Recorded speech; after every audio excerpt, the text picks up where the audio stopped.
বৰপেটা সংগীত সমাৰোহ 2022 বৰ্ষৰ এখন এটা সাংস্কৃতিক অনুষ্ঠান আৰম্ভ হ'ব। গতিকে আমি আমাৰ শ্ৰদ্ধাৰ অক্ষয় কুমাৰ ছাৰ আছে, আমি ছাৰৰ মুখৰ পৰা আমি জানিম। বাদ্য একাডেমীৰ বৰপেটাৰ উদ্যোগত অহা 22 আৰু 23 অক্টোবৰ তাৰিখে বৰপেটা জিলা পুথিভঁৰালত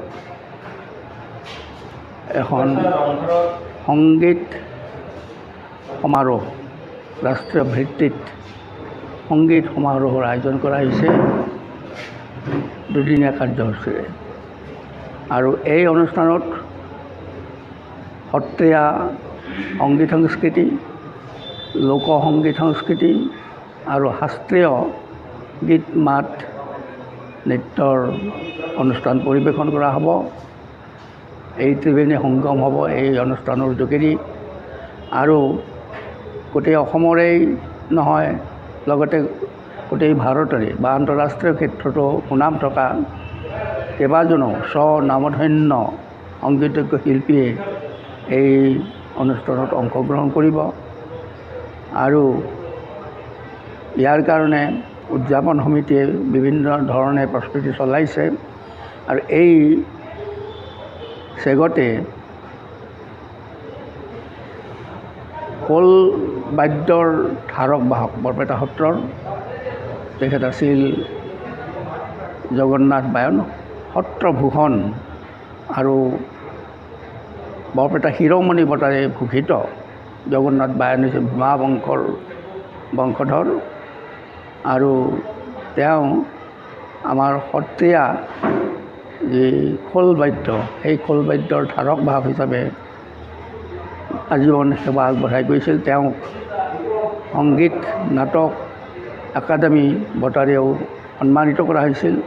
আৰু তেওঁৰে অতি কৃতি শিষ্য মনোজ কুমাৰ দাস, তেওঁ সংগীত নাটক একাডেমী যুৱ বিছমিল্লা খাঁ বঁটাৰে বিভূষিত হৈছে।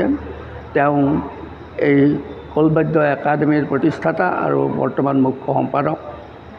আৰু মই অক্ষয় কুমাৰ মিশ্ৰ এই অনুষ্ঠানৰ সভাপতি। আমি সকলোৱে মিলি, আৰু বহুত কেইজনী ইয়াৰ লগত জড়িত হৈ আছে, আমি সকলোৱে মিলি এই অনুষ্ঠানৰ যোগেদি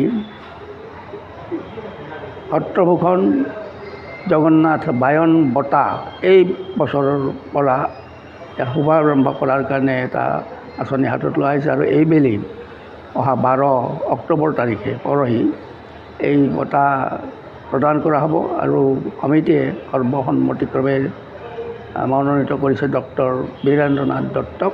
আৰু তেখেতৰ ঘৰলৈ গৈ, শিলপুখুৰীত থকা তেখেতৰ ঘৰলৈ গৈ অহা 12 অক্টোবৰ তাৰিখে এই বঁটা প্ৰদান কৰা হ'ব। আৰু সকলোৱে জানে যে বীৰেন্দ্ৰনাথ দত্ত এগৰাকী গায়ক আৰু সুৰকাৰ, আধুনিক গীতৰ নৱকান্ত বৰুৱা, তফজ্জুল আলী প্ৰমুখ্যে বিভিন্নজনৰ গীত তেওঁ অতি মন পৰশাকৈ পৰিৱেশন কৰি ইতিমধ্যে তেওঁ যুগমীয়া এটা অৱদান যোগাইছে। আৰু তেওঁ বিশেষকৈ এজন লোক সংস্কৃতিৰ এজন তেওঁ গৱেষক পণ্ডিত। ইতিমধ্যে কেইবাখনো গ্ৰন্থৰে তেওঁ অসমীয়া সাহিত্য সংস্কৃতিৰ ভঁৰাল চহকী কৰিছে। বিশেষকৈ অসমৰ সাংগীতিক ঐতিহ্য এনেকুৱা ধৰণৰ কেইবাখনো কিতাপ তেওঁ ৰচনা কৰি এই দিশতো অৰিহণা যোগাইছে। একাডেমী অফ খোলবাদ্য বৰপেটাত আজিৰ পৰা 5 বছৰ আগতে স্থাপিত হোৱা এটা অনুষ্ঠান। ইয়াৰ মূল উদ্দেশ্য যদিও সত্ৰীয়া সংগীতৰ খোল বাদ্য বিভাগটোক প্ৰসাৰ কৰা, প্ৰচাৰ কৰা, উঠি অহা প্ৰজন্ম, কিশোৰ কিশোৰী, শিশুৰ মাজত ইয়াৰ প্ৰতি আগ্ৰহ জন্মোৱা। কিন্তু ই লগতে এটা ইয়াৰ ভিজন বা মিছন বা লক্ষ্য হিচাপে লৈছে যে প্ৰতি বছৰে বৰপেটাত ভাৰতীয় শাস্ত্ৰীয় সংগীত, অসমীয়া লোকসংগীত, অসমীয়া সত্ৰীয়া সংগীতৰ ধাৰাবিলাকৰ লগত আমাৰ ৰাইজক পৰিচয় কৰাই দিয়া, নাইবা তাৰ মূল্যটো উপলব্ধি কৰাৰ ক্ষেত্ৰত বিভিন্ন বিশিষ্ট শিল্পীক মাতি আনি তাৰ অনুষ্ঠান পৰিৱেশন কৰোৱা। এইবাৰ আমি দেখিবলৈ পাইছোঁ যে এই অনুষ্ঠানটোত 3টা ধাৰা একেলগে সংগম এটা হ'ব। ভাৰতীয় শাস্ত্ৰীয় সংগীতৰ বাঁচুৰি বাদন, তবলা, কথক নৃত্য পৰিৱেশন হ'ব। তাৰ লগত আমাৰ সত্ৰীয়া নৃত্য পৰিৱেশন হ'ব। বৰপেটাৰ থলুৱা যিটো থিয় নামৰ অনুষ্ঠান পৰিৱেশন হ'ব। নামনি অসমৰ লোকগীত, কামৰূপীয়া লোকগীতৰ অনুষ্ঠান পৰিৱেশন হ'ব। ইয়াত ভৰতাল নৃত্য হ'ব, ইয়াত খোল বাদনৰ প্ৰগ্ৰেম হ'ব আৰু বিশ্ববিখ্যাত বাঁচুৰি বাদক ৰণু মজুমদাৰ, পণ্ডিত ৰণু মজুমদাৰ ইয়াত অনুষ্ঠান পৰিৱেশন কৰিব। তাৰ উপৰি কেইবাজনো ৰাষ্ট্ৰীয় পৰ্যায়ৰ যুৱ তবলা শিল্পী দুগৰাকী তেওঁলোকে অনুষ্ঠান পৰিৱেশন কৰিব।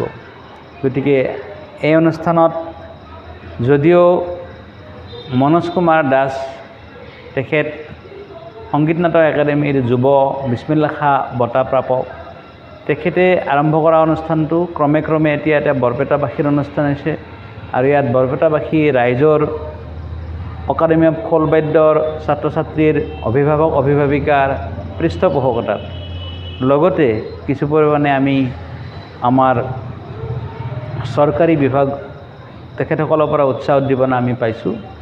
এই অনুষ্ঠান অহা 22 আৰু 23 অক্টোবৰ, অহা 22 আৰু 23 অক্টোবৰত বৰপেটা জিলা পুথিভঁৰাল প্ৰেক্ষাগৃহত, বৰপেটা ডিষ্ট্ৰিক্ট লাইব্ৰেৰী অডিটৰিয়ামত অনুষ্ঠান দুদিনীয়াকৈ হ'ব আৰু দুইদিনেই গধূলি সত্ৰীয়া শাস্ত্ৰীয় লোকগীত ইয়াৰ বিশিষ্ট শিল্পীসকলে তেখেতলোকৰ অনুষ্ঠান পৰিৱেশন কৰিব।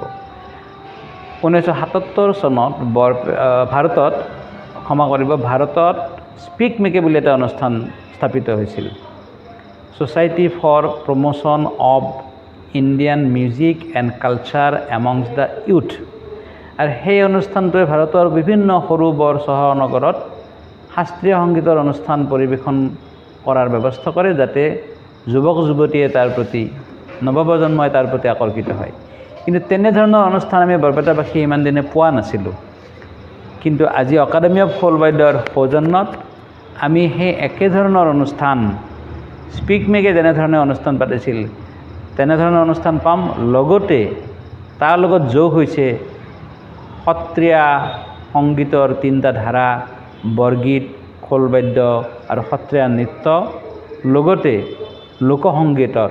গতিকে এই আটাইকেইবিধ বস্তুৰ বিচিত্ৰ যিটো সংগীত নৃত্যৰ বিচিত্ৰ ধাৰাবিলাক একেলগে এখন যেন এখন মঞ্চতে আমি ইমান বিশাল পৰিসৰৰ বস্তু পাম, এইটো আমাৰ বাবে পৰম সৌভাগ্যৰ কথা। সেয়ে আমি বৰপেটাবাসী, অসমৰ অন্য ঠাইৰ বাসিন্দাসকলক অনুৰোধ জনাইছোঁ যে তেওঁলোকৰ যদি সময় সুবিধা আছে এই অনুষ্ঠানত যোগদান কৰক। গতিকে বন্ধুসকল, 22 আৰু 23 অক্টোবৰ দ্বিতীয় বাৰ্ষিক বৰপেটা সংগীত সমাৰোহ আয়োজন কৰা হৈছে। 22 আৰু 23 অক্টোবৰ আপোনালোকে এই অনুষ্ঠানটি উপভোগ কৰিবলৈ নাপাহৰিব সন্ধিয়া 5 বজাৰ পৰা। আৰু যদি আপোনালোকে উপভোগ কৰিব নোৱাৰে তেন্তে আপোনালোকে চিন্তা কৰিব নালাগে, মই মোৰ এই চেনেলৰ দ্বাৰা এই অনুষ্ঠানটিৰ কিছু অংশ আপোনালোকক দেখুৱাম। গতিকে আজিৰ এই ভিডিঅ'টো চাই আপোনালোকে মোক উৎসাহ দিয়ক, লাইক কৰক, কমেণ্ট কৰক। নতুনকৈ অহাজনে চেনেলটো ছাবস্ক্ৰাইব কৰক, যাতে মোৰ এই অনুষ্ঠান আপোনালোকে দেখিবলৈ পায়। গতিকে আজিলৈ এৰিছোঁ। অ'কে, বাই।